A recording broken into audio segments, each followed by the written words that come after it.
И здравейте на всички, аз съм Бегана, както ще се... Както... Хора, обърках се, както ще... Показвам се лицето за първи път.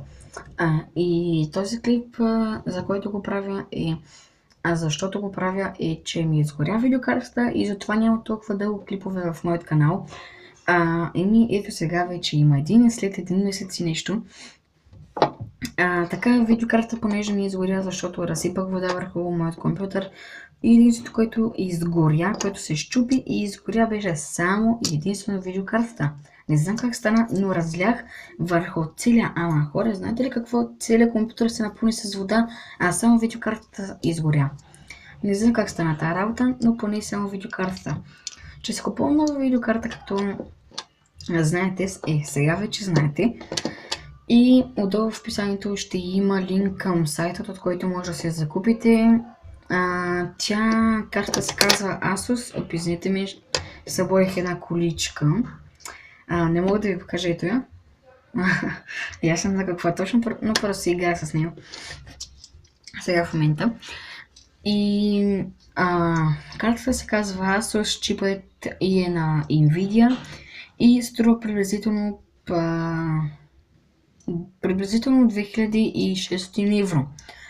Някъде там струва. И картата е прекалено добра, за доста прекалено добра видеокартата. Последно издание е на Asus и мисля да си купя тази видеокарта. И за видеокартата сега да говорим. Видеокартата има два вградени вентилатора. Видеокартата се продава в една пластмасова кутия, отвътре има не найлон нещо като стенопор, ако знаете какво е стенопор. Не знам някой човек, който да не знае какво е стенопор, но е едно такова. Нали, като е стенопор и видеокартата се слага вътре в една пластмасова кутия. Може да се пренася навсекъде. Видеокартата е, както казах, с два вградени вентилатора. Отгоре е цялата с пластмаса, понеже ако я изпуснете да не се щупи. Или както аз, да разсипа вода отгоре. Така, друго, което да ви кажа, както казах, отдолу в описанието ще има линк към сайт, от който може да се закупите видеокартата. И ако ви хареса видеокартата, закупете си я. Да, хора, знам, че видеокартата е малко скъпичка, не малко, доста и скъпичка, защото струва приблизително, да го кажем направо, 3000 евро. Но картата си струва. От моят компютър нищо друго не е изгоряло, нито се е щупило, но ще си променя повечето от нещата. Например, хард диска ще си го сменя да е по-добър, Windows ще си го направя на десетка, видеокарта ще си сменя и такива неща.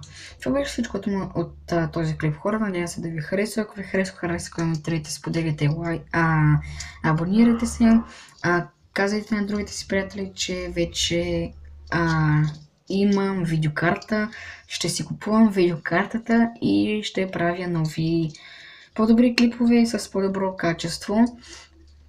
На игрите, които ще играя са GTA 5, GTA 4 и GTA San Andreas. Ще играя на Minecraft, на Unturned, на Creativerse, на Terraria, на FIFA 14, FIFA 15, FIFA 16. Имам 32 игри, но само тези съм си ги инсталирал, ще играм на Payday и на APB. Надявам се някой човек да не знае какво е APB и Payday. Ако някой ги не знае, по-добре, хора, не се занимавайте с игри. И това беше всичко от този клип, хора. Надявам се да ви е харесал. Аз бях Big Animal и до скоро!